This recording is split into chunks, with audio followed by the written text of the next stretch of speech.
Everybody say mabuhay for the Philippines! Congratulations, Philippines! Now, 2204, your pageant blogger host. Subscribe. Good day, pageant lovers. Update for Miss Universal Women 2025 competition.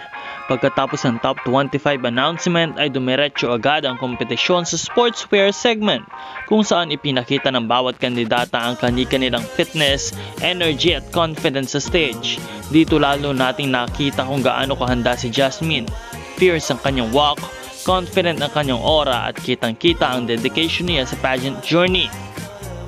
Matapos nito ay dumako na sa isa sa pinaka-inaabangang bahagi, ang announcement ng top 12. Isa-isa nang tinawag ang mga pangalan, pero may twist. Matapos mabuo ang top 12, nag-anunsyo ang host na magdadagdag pa ng isang lucky spot para sa isang kandidata na kukumpleto bilang official top 13 candidates.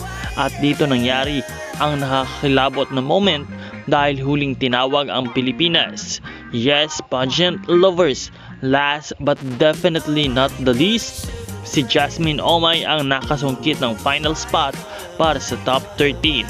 Isang matinding congratulations sa kanya dahil talagang ipinakita niya ang fighting spirit ng isang Filipino beauty queen. Ngayon ay mas lalong tumitindi ang laban. Susunod na ang mas mahihirap na segments patungo sa Coronation Night. Kaya't patuloy nating suportahan si Jasmine hanggang sa dulo. Maraming salamat sa panonood at meron na po tayong 77,000 subscribers at naway patuloy na mag-subscribe para sa mas marami pang mga updates. This is Nel 2204, ang inyong pageant vlogger host.